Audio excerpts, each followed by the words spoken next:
जी अस्सलाम वालेकुम। अच्छा, ये हमारा अमेज़ोन का फोर्थ लेक्चर है। ठीक है, जो हमारे प्रीवियस लेक्चर्स थे उनमें हमने ऑलमोस्ट पीछे सब कुछ डिस्कस कर लिया था, और अब हमारा जो टॉपिक चल रहा था वो था प्रोडक्ट हंटिंग। कि अमेज़ोन के ऊपर काम करने के लिए, अमेज़ोन FBA होलसेल और ऑनलाइन आर्बिट्रेज के ऊपर काम करने के लिए प्रोडक्ट किस तरह फाइंड करनी है अमेज़ोन के ऊपर सेल करने के लिए। सो हम फर्स्ट ऑफ ऑल अपने टूल के ऊपर थे, कीपा के ऊपर, कि आपने कीपा पे जाना है। मैं वो चीज़ क्राइटेरिया सारा एक दफ़ा रिपीट कर देता हूँ ताकि आप लोगों की हेल्प भी हो जाए। तो आपने कीपा.com पे जाना है। ठीक है, कीपा पे जाके आपने इसको फर्स्ट ऑफ ऑल लॉगिन कर लेना आपने, और लॉगिन करने के बाद आपने डाटा पे क्लिक करना है। डाटा पे क्लिक करने के बाद प्रोडक्ट फाइंडर पे क्लिक करना है। बिकॉज हमें कोई इस टूल से प्रोडक्ट चाहिए, हमने कोई प्रोडक्ट को फाइंड करना है, इसलिए हम प्रोडक्ट फाइंडर पे क्लिक करेंगे। ठीक है। सो ये सिर्फ दो स्टेप करने के बाद आगे आपने वो क्राइटेरिया फिल करना है जो मैंने लास्ट टाइम अपने प्रीवियस लेक्चर में आपको A to Z बताया था कि किस जगह पे क्या पुट करना है और क्यों पुट करना है। ठीक है। सो वो क्राइटेरिया मैं एक दफ़ा अगेन पुट कर देता हूँ ताकि आप लोगों को रिवीजन भी हो जाए और आप लोगों को एक दफ़ा अच्छे से समझ भी आ जाए। तो सबसे पहले BSR पुट किया। 40,000 मैंने पुट किया, आप 50,000 तक भी पुट कर सकते हैं, कोई ऐसा इशू नहीं है। ठीक है। सो बाय बॉक्स का जो प्राइस है वो आपने पुट करना है। मिनिमम आइटम का जो प्राइस है अमेजोन के ऊपर बिक रही हो, मिनिमम आइटम वो 35 डॉलर से लेके 200 तक हो। मैंने लास्ट टाइम 150 किया था, 150, 200, मतलब 250 तक हो, कोई ऐसा इशू नहीं है। ठीक है। सो अमेजोन को हमने आउट ऑफ स्टॉक कर देना है। क्यों आउट ऑफ स्टॉक करना है वो हमने अपने प्रीवियस लेक्चर में डिस्कस कर लिया था। अब जल्दी से हमने ये क्राइटेरिया फिल करना है और आगे मूव करना है।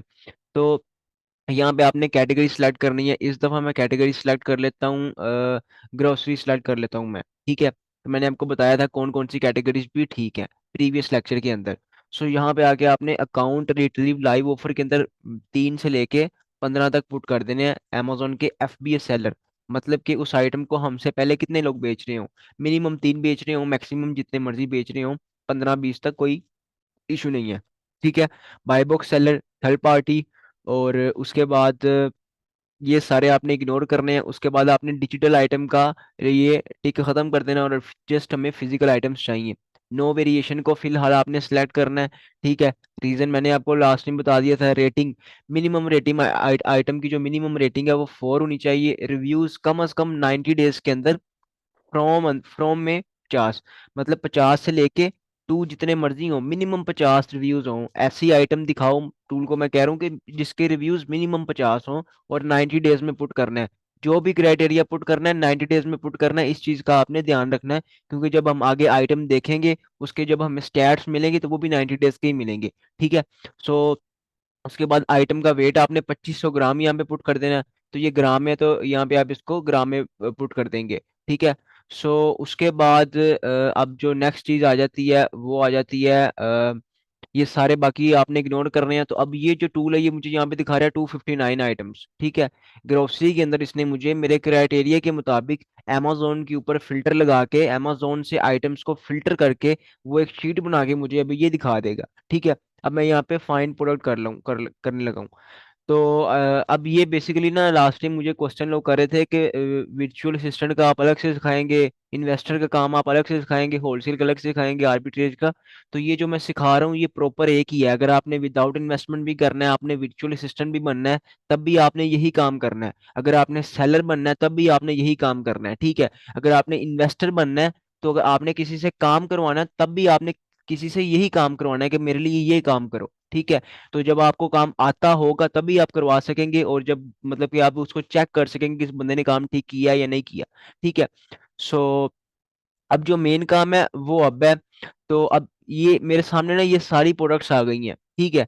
अब इन प्रोडक्ट्स को मैंने ना बारी बारी चेक करना है कि ये क्राइटेरिया ठीक भी लगा है कि नहीं लगा। बिकॉज ये टूल है, ये एक सॉफ्टवेयर है, ये गलत भी लगा सकता है, मुझे ऐसी आइटम भी दिखा सकता है जो नॉन प्रॉफिटेबल हो या इनमें कोई फायदा ना हो। अब ये सारी सिर्फ मैं पिक्चर देख के जज नहीं कर सकता।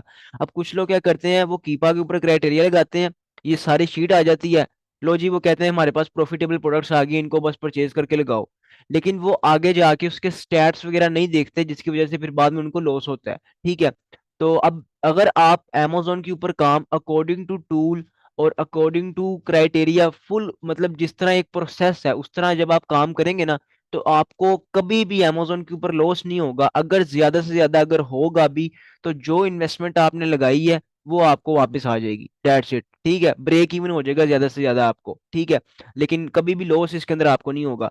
बट अगर आप बगैर कोई टूल यूज किए ऐसे ही अन्य वहाँ कोई आइटम उठाएं और उसको अमेजोन पे लगा दे, बाद में कहीं मुझे इस पे सेल्स भी आ जाएंगी और मेरी आइटम बिक भी जाएगी, तो ऐसा इम्पॉसिबल है। ठीक है, सो अब पहला काम जो आपने क्या करना है, ये मेरे सामने अमेजोन का पेज आ गया है जहां से कस्टमर आइटम को परचेज करते हैं, ये अमेजोन का सेलर अकाउंट नहीं आ गया। तो अब यहाँ पे ना मैं जूम करके दिखाता हूँ, बिल्कुल यहाँ पे ऊपर ऑप्शन है डिलीवरी टू। पहला काम आपने क्या करना है, डिलीवरी टू पाकिस्तान। अब मैं पाकिस्तान में बैठा हुआ हूँ, ठीक है, तो आप कहीं और बैठे होंगे, अफगानिस्तान वट एवर, इंडिया, जहां पे भी आप हैं। अब यहाँ पे आपने ना पहले अपनी लोकेशन चेंज करनी है। मैं यहाँ पे ना जिप कोड पुट कर देता हूँ न्यूयॉर्क का 10001, ये न्यूयॉर्क यूएसए का जिप कोड है। अप्लाई करने के बाद इसको मैंने डन कर दिया। अब जब मैं इसको डन करूंगा, अब ये लिस्टिंग मेरे सामने आएगी अकॉर्डिंग टू यूएसए मार्केट। ठीक है, पहले आ रही थी पाकिस्तानी में अगर आपने ये आइटम परचेज करनी उस हिसाब से, अब ये आ रही है यूएसए मार्केट के हिसाब से, क्योंकि हमने जो आइटम को सेल करना है हमने यूएसए में करना है। और हर आइटम का प्राइस हर मार्केट में डिफरेंट होता है। ये आइटम अगर यूएसए में $37.99 की बिक्री है, मे बी ये यूके के अंदर 50 पाउंड की बिक्री हो, पाकिस्तान के अंदर ये मतलब जितने की मर्जी हो। सो हमने यूएसए में काम करना है। सो हमें जो स्टैट्स चाहिए, हमें जो प्रोग्रेस चाहिए, वो चाहिए यूएसए के मुताबिक, यूएसए के लिस्टिंग चाहिए हमें, अब इजी वर्ड्स में कह लें। ठीक है, तो अब ये हमारे पास ना इस तरह आइटम आ गया। ठीक है, अब आपने क्या करना है, आपने एक और चीज करनी है, आपने गूगल पे जाना है, वहां पे सर्च करना है कीपा क्रोम एक्सटेंशन। अगर आप लोग मैक यूज कर रहे हैं तो मैक एक्सटेंशन लिख लें, अगर आप क्रोम कर रहे हैं, जोन सा भी आप ब्राउजर कर रहे हैं, आप यूसी ब्राउजर कर रहे हैं, कीपा यूसी ब्राउजर एक्सटेंशन, मैं क्रोम यूज कर रहा हूँ, तो आपने यहाँ पे कीपा क्रोम एक्सटेंशन सर्च करना है। ठीक है, जब आप लोग इसको सर्च करेंगे टॉप के ऊपर आ जाएगा ये कीपा प्राइस ट्रैकर एक्सटेंशन। अब बेसिकली एक्सटेंशंस क्या होती हैं, एक्सटेंशंस होती ऐसी हैं जो कि आपने ऊपर यहाँ पे मतलब ना, ये ऊपर आप देखें यहाँ पे ये एक्सटेंशन लगी हुई है। मैं आपको अगर स्क्रीनशॉट लेके दिखाऊं तो ये जो ऊपर ये लगी है ना, ये सारी एक्सटेंशन लगी हुई हैं, ये जो सारी हैं ये सारी एक्सटेंशंस हैं। अब इनका क्या काम क्या होता है, ये टूल्स नहीं होते, ये फ्री एक्सटेंशंस होती हैं। इनका काम ये होता है कि ये अकॉर्डिंग टू लाइक, अब amazon के पेज के ऊपर ना ये खुद ही काम करने लग जाती हैं। अब अभी आपको इस चीज की सही से समझ नहीं आएगी, आगे जाके आपको मैं दिखाता हूँ। तो अभी यहाँ पे ना आपने मेरे सामने यहाँ पे आ रहा है रिमूव फ्रॉम क्रोम, क्योंकि मैंने ये एक्सटेंशन पहले लगाई हुई है। आपको यहाँ पे आएगा ऐड टू क्रोम या इंस्टॉल, जो भी आएगा आपने इसको इंस्टॉल कर लेना है और ये एक्सटेंशन आपने लगा लेनी है। ठीक है, अब एक्सटेंशन का फायदा क्या होता है, अब मैं अमेजोन के पेज के ऊपर आया हूँ। ये मेरे सामने ना एक ग्राफ सा आ रहा है, ये मेरे सामने कुछ ना बॉक्स से बड़े आ रहे हैं, अभी फिलहाल आपको इसकी समझ नहीं आएगी। ठीक है, लेकिन आज मैं कोशिश पूरी करूंगा कि आपको इस चीज की समझ आ जाए, बिकॉज अगर ये समझ आ गई तो आपका 50% ऑलमोस्ट काम हो गया। उसके बाद फिर आपका 50% हंटिंग रह जाएगी, देन हमारी हंटिंग क्लियर हो जाएगी। अब ये जो कीपा है ना, कीपा, इस कीपा को आप जाके यूट्यूब पे देखें, लोग 1 घंटे के अंदर या आधे घंटे में समझा देते हैं। इसके मैं कम से कम 3 लेक्चर्स आपको दूंगा ताकि आपको प्रॉपर इसकी समझ आए, बिकॉज ये मेन टूल है और इसके काफी फीचर्स हैं और वो लोग कुछ आपको लोग बताते नहीं है। ठीक है, सो अब इसके अंदर हमने इसको प्रॉपर डिस्कस करना है ताकि हमें A to Z कीपा का पता हो कि कीपा के फीचर्स कौन कौन से हैं। अब अगर आप लोग Amazon पे जाएंगे, यही प्रोडक्ट आप सर्च करेंगे ना, तो आपके सामने इस तरह का सारा इंटरफेस आएगा। आपके सामने ये ग्राफ नहीं आएगा। क्यों नहीं आएगा, बिकॉज मैंने कीपा की एक्सटेंशन लगाई है, आप लोगों ने एक्सटेंशन नहीं लगाई होगी। जिसने एक्सटेंशन लगाई होती है तो उसके पास ही ये इस तरह का ये ग्राफ शो हो रहा होता है। ठीक है, सो अब हमने इस ग्राफ को समझना है। ये ग्राफ बेसिकली हमें बताना क्या चाह रहा है, इसके ऊपर जरा टाइम लग जाएगा थोड़ा सा, आपने ना फोकस इस चीज के ऊपर करना है, बिकॉज ये ग्राफ को हमने समझने की पूरी कोशिश करनी है। ठीक है, तो अब बेसिकली ना ये एक ग्राफ है। ठीक है, अब जब आपने ये क्रोम की एक्सटेंशन लगाई होगी ना कीपा की, तो देन ये ना ग्राफ यहाँ पे आपको शो होगा, अदरवाइज शो नहीं होगा। ठीक है, अब इसको हम समझने की कोशिश अपनी पूरी करते हैं कि ये ग्राफ बेसिकली चीज क्या है। मैं जूम कर लूं ताकि आपको इसकी प्रॉपर समझ आ जाए। ठीक है, तो अब यहाँ पे ना कुछ यहाँ पे साइड पे ना ये डॉट से बने हुए हैं। यहाँ पे आपने न्यू को भी बंद कर लेना है, amazon को आपने ऑन रखना है, बाय बुक सेल्स रैंक, फिलहाल आप ये दोनों बंद कर लें, सेल्स रैंक पे आ जाएं जस्ट। ठीक है, तो अब मैंने अपना जो क्राइटेरिया पुट किया था, मैंने उसमें पुट किया था कि मुझे एक ऐसी आइटम दिखाओ जिसका सेल्स रैंक 40,000 मैक्सिमम हो, 40,000 से कम कम हो। ठीक है, ऐसे ही मैंने टूल पे क्राइटेरिया पुट किया था।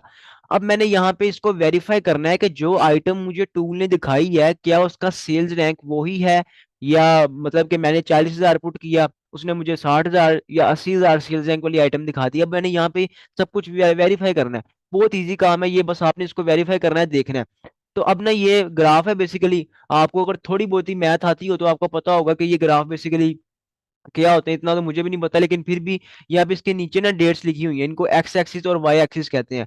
अब बेसिकली ना बिजनेस में ग्राफ्स यूज होते हैं, ठीक है। अगर मैं यहाँ पे सर्च करूँ यूएसडी टू पीकेआर, मैंने देखना है डॉलर का प्राइस पाकिस्तान रुपीस में कन्वर्ट हो रहा है, तो यहाँ पे मुझे गूगल भी ग्राफ ही एक दिखा रहा है। ये आपके सामने ना ग्राफ आ रहा है, नीचे डेट आ रही है, साइड पे उसकी प्राइस आ रही है और ग्राफ आ रहा है। अब इस ग्राफ का फायदा क्या है? अब अगर तो ये मुझे ना यहाँ पे लिख देता कि अप्रैल को, 1 अप्रैल को प्राइस ये थी, 2 को ये थी, 3 को ये, तो यहाँ पे ना एक फुल बड़ी सारी ना शीट बन जानी थी।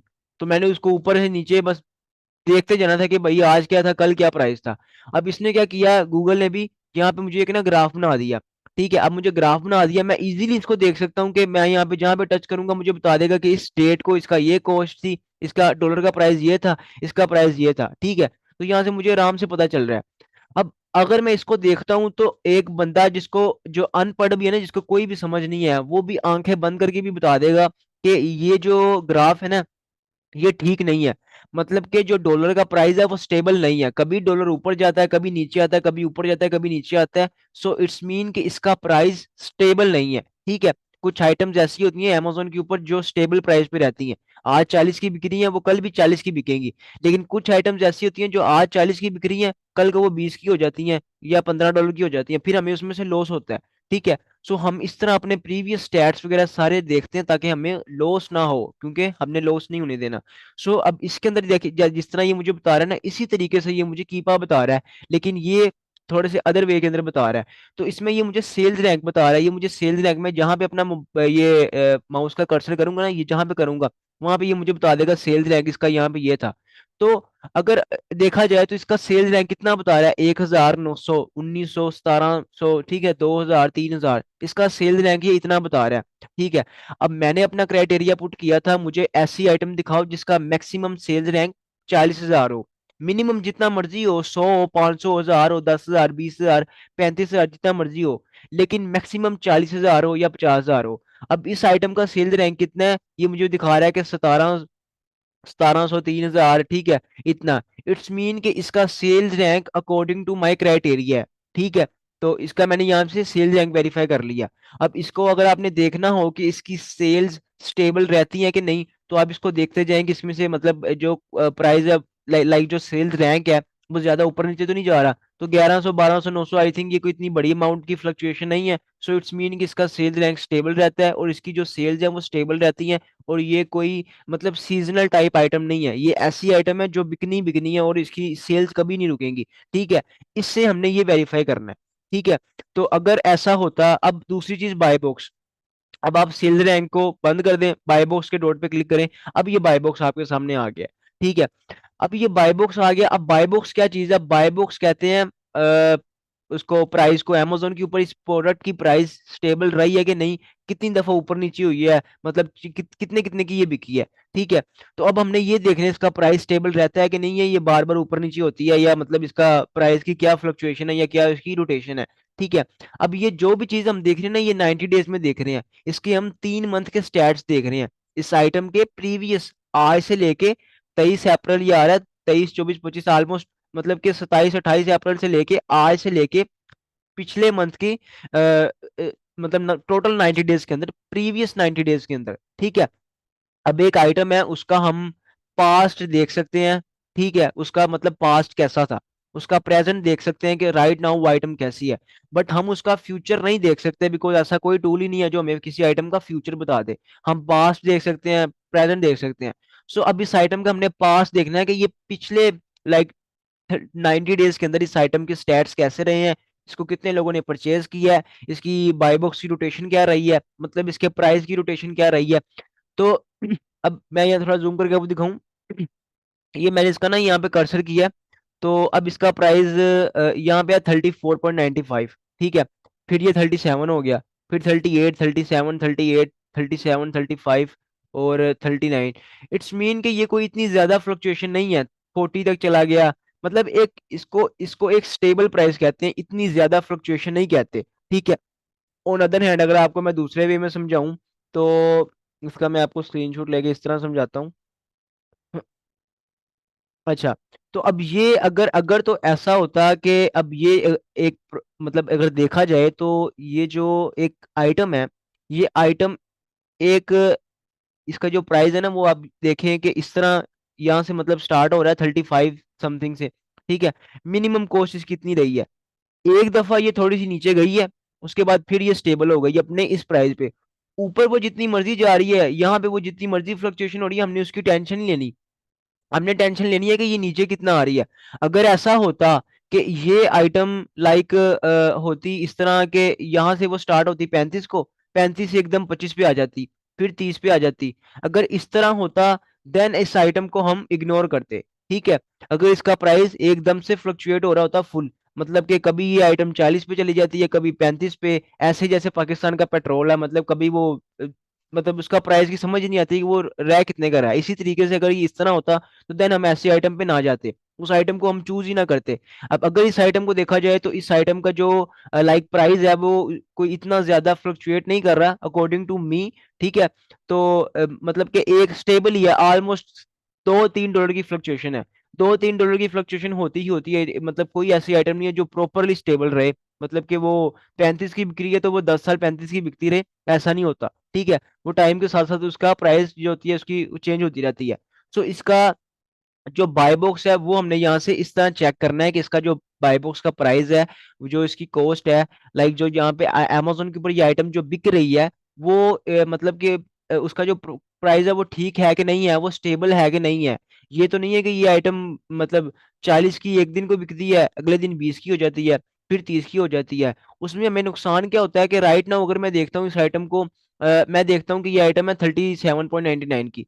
अब मैं अगर कीपा का स्टैट नहीं देखता, मैं ऐसे ही आता हूँ, उसको जाके परचेज कर लेता हूँ, मुझे मिल रही होती है फॉर एग्जाम्पल 15 की, तो वेरी नेक्स्ट डे ये अभी 38 की बिक्री है, ठीक है, कल को ये 20 की हो जाती है। अब मैंने तो 38 के हिसाब से अपना प्रॉफिट निकाला, लेकिन जब ये आइटम ही 20 की होगी, मुझे उसमें से क्या बचेगा? देन मुझे उसमें से लॉस होगा। सो इसलिए हम आइटम के प्रीवियस स्टैट्स देख लेते हैं कि अगर ये आइटम का प्राइस नीचे जाता भी है तो मैक्सिमम कितना जाता है? 37.99 तक जाता है। और मैक्सिमम ऊपर कितना जाता है उसकी आपने फिक्र नहीं करनी, ऊपर जितना मर्जी जाए, जितना ऊपर जाएगा हमें फायदा ही होगा। मतलब 37.99 से 38 पे जाता है, 40 पे जाता है, 50 पे जाता है, 500 पे जाता है, हमें उसका प्रॉफिट ही ज्यादा होगा ना। अगर तो प्राइस कम आता है देन हमें लॉस होगा, ठीक है। सो इस ग्राफ से हमने ये दो चीजें वेरीफाई करनी थी, एक सेल्स रैंक, दूसरा बाय बॉक्स, ठीक हो गया। सो अब हमने क्या करना है इस आइटम का, ये अब इसके ना और भी थोड़े से फीचर्स हैं। अभी आपने जस्ट इस चीज के ऊपर फोकस करना है, इस ग्राफ के ऊपर आपने देखना है। अब इस ग्राफ की आपको राइट नाउ समझ आ रही होगी कि हाँ ये ग्राफ तो बहुत इजी है, हमें समझ आ गया। लेकिन जब आप खुद कीपा के ऊपर बैठेंगे काम करने के लिए, देन आपको इसकी प्रॉपरली समझ खुद से अच्छे से आएगी। अब इसका नीचे एक और डॉट है amazon, ठीक है। अब amazon के मैंने यहाँ पे इसके सेल पे क्लिक किया, अब ये मुझे amazon के बारे में दिखाएगा कि इस आइटम को amazon ने कितनी दफा खुद आगे बेचा है। अब इसमें अगर मैं आगे देखूं तो इस आइटम को amazon ने खुद भी आगे बेचा है, मतलब फेब के अंदर, ठीक है। मार्च में भी कभी कभी amazon आया। ये जो छोटी छोटी लाइंस है इट्स मीन कि इस टाइम पीरियड के अंदर amazon आके बेच के गया है। ये amazon बेच के गया 38.01 की, ठीक है। सो अब आगे अगर मैं देखूं, मार्च में amazon नहीं आया, अप्रैल में amazon आगे कहीं भी नहीं आया, पूरे ग्राफ में कहीं नहीं शो हो रहा, बस वो प्रीवियस में आया था, ठीक है। अब ये चीजें आपने इस तरह चेक करनी है। अगर ऐसा होता कि amazon ही यहाँ पे सारा आ रहा होता, सिर्फ सारा ही यहाँ पे amazon होता, देन मैं ऐसी आइटम को इग्नोर करता, बिकॉज जिस आइटम को amazon बेच रहा होगा या जिस आइटम को ब्रांड खुद बेच रहा होगा, ये ब्रांड है, ये फेयर लाइफ ब्रांड है। अगर इस आइटम को फेयरलैंड ब्रांड amazon के ऊपर खुद आके बेच रहा होगा, देन भी मैं उस आइटम को नहीं बेचूंगा। मैं उस आइटम को बेचूंगा जिस आइटम को मेरे जैसे सेलर्स बेच रहे होंगे, मेरे जैसे छोटे सेलर्स बेच रहे होंगे, ठीक है। उसको मैं इजीली बेच सकूंगा, मुझे कोई मसला भी नहीं होगा। अब ये आइटम इसका मैंने ये बाय बॉक्स देख लिया, ये जो नीचे वाला ग्राफ है इसको आपने इग्नोर करना है। अब नीचे अगर मैं देखूँ ना यहाँ पे, तो यहाँ पे अब इस आइटम की हमने सेल्स चेक करनी है। हमें इसका सेल्स रैंक तो पता है, रैंक पता है, लेकिन हमें सेल्स का नहीं पता। सो अब हमने इसकी सेल्स चेक करनी है। अब सेल्स किस तरह चेक करनी है, उसके ना दो तरीके हैं। कुछ लोग क्या करते हैं, पे टूल ले लेते हैं, जंगल स्काउट। जंगल स्काउट एक टूल है, उससे आप सेल्स चेक कर सकते हैं। वो महीने का 1500-2000 अपना जाया करते हैं। और कुछ तो होते हैं ऐसे, वो मतलब के सब्सक्रिप्शन ले लेते हैं जंगल स्काउट की, वो भी मतलब के मेन वाली। लाइक उसको ऑफिशियल जाके परचेज कर लेते हैं तो वो पड़ता है तकरीबन महीने का ऑलमोस्ट आपको ऑलमोस्ट 10,000 के करीब वो टूल पड़ जाता है। इतना महंगा टूल वो ले लेते हैं, लेकिन उसका फायदा कोई भी नहीं है। अब टूल मैंने सारे यूज किए हुए हैं, मैंने जंगल स्काउट भी किया है, स्मार्ट स्काउट भी किया है, कीपा भी किया है, हीलियम 10 A to Z जितने भी हैं ना ऑलमोस्ट सारे मैंने ना किए हुए हैं। बट जोन से टूल से मुझे फायदा हो रहा है, मैंने आपको वही बताने को यहाँ पे मैं आपको 10 बता दूं कि ये सारे परचेज कर लो, बट जोन से मैं यूज कर रहा हूँ जिनसे मुझे फायदा हो रहा है वही मैंने आपको बताने हैं। सो अब ये इसकी कैटेगरी कौन सी है, ग्रोसरी फूड, ठीक है। अब इसका ना यहाँ पे सेल रैंक लिखा हुआ है, राइट नाउ इसका 1400 है, 90 डेज में इसका अप्रोक्सीमेटली 1100 है। आपने इसका ना सेल्स रैंक कॉपी करना है यहाँ से, ठीक है, ये कीपा से नीचे खुद ही आ जाएगा। और आपने गूगल पे आ जाना है, यहाँ पे आपने सर्च करना है FBA टूल किट। ये एक फ्री सॉफ्टवेयर है, टूल नहीं है, सॉफ्टवेयर है। ये आपसे एक आइटम है उसका, कोई भी आइटम है उसका सेल्स रैंक ले लेता है, ठीक है, और आपको उस आइटम की फिर बाद में सेल्स दिखाता है, ठीक है। सो अब क्या करना है यहाँ पे ना, इसने ना सारी कैटेगरीज के ना ग्राफ बनाए हुए हैं, मतलब एक छोटे छोटे बॉक्स बनाए हैं। Toys and games, kitchen, home and kitchen, beauty and personal care, ये आ गया ग्रोसरी। हमारी आइटम ग्रोसरी की है, तो आपने क्या करना है, ग्रोसरी पे जाना है। अब estimated sales per day for the rank, अब आपने इसका वहां पे सेल्स रैंक पेस्ट कर देना है, गो कर देना है उसके बाद आपने। अब आपने इसका सेल रैंक पेस्ट किया, अब यहाँ पे ये मुझे बता रहा है इसकी ना 56 सेल्स हैं 1 डे की, ठीक है। 56 सेल्स है 1 डे की, मल्टीप्लाई कर लें आप 30 के साथ, बिकॉज एक मंथ में 30 डेज होते हैं। तो ये मुझे बता रहा है कि इसकी एक मंथ की सेल्स है 1680। एक मंथ के अंदर इस आइटम के 1600 प्लस यूनिट बिकते हैं, ठीक है। ये एक एस्टिमेटेड वैल्यू ही है, एग्जैक्ट नहीं है, लेकिन फिर भी हमें एक एस्टिमेट पता चल गया है फ्री में, ठीक है। आपने सेल्स चेक करनी है, आइटम का सेल्स रैंक कॉपी करें, गूगल पे आए, FBA टूलकिट को सर्च करें और वहां पे आके उसकी कैटेगरी देखें, कैटेगरी देके आपने उसका वहां पे सेल्स रैंक पुट कर देना है। देन वो आपको उसकी सेल्स बता देगा। अब जैसे इसकी ये मैंने उसका सेल रैंक पुट किया, गो किया, मुझे वो बता रहा है इसकी 56 सेल्स है। और 30 डेज को आपने उसके साथ मल्टीप्लाई कर लेना है, बिकॉज कुछ लोग समझते हैं ये 30 डेज की सेल्स है, ये 30 डेज की सेल्स नहीं होती, ये 1 डे की होती है, क्योंकि 30 डेज ब्रैकेट के अंदर है, मल्टीप्लाई 30 कर लें तो ये मतलब 1680 इसकी मंथली सेल्स है। इट्स मीन कि ये आइटम की सेल्स भी अच्छी हैं, ठीक है। ये आइटम की जो मतलब कि इसकी जो फ्लक्चुएशन है, प्राइस है, वो भी स्टेबल है, कोई इसका प्राइस का भी इतना मसला नहीं है कि ये मतलब फ्लक्चुएशन कर रही है ज्यादा, और बाकी चीजें भी ठीक है। सो आज के लेक्चर में बेसिकली ना हमने यही चीज चेक करनी थी कि एक आइटम के सेल्स रैंक से हमने सेल्स किस तरह फाइंड करनी है, और उसका जो ग्राफ है वो आपने किस तरह फाइंड करना है, ठीक है। दूसरा आपने क्या करना है, एक और एक्सटेंशन आपने कर लेनी है, FBA टूल किट, ठीक है, सॉरी FBA कैलकुलेटर एक्सटेंशन। अब FBA कैलकुलेटर एक्सटेंशन ये भी आपने कर लेनी है, यहाँ पे मैंने ये काफी एक्सटेंशन लगाई हुई है, आपने ये एक्सटेंशन भी डाउनलोड कर लेनी है, वैसे ही जैसे आपने कीपा की करनी है, ठीक है।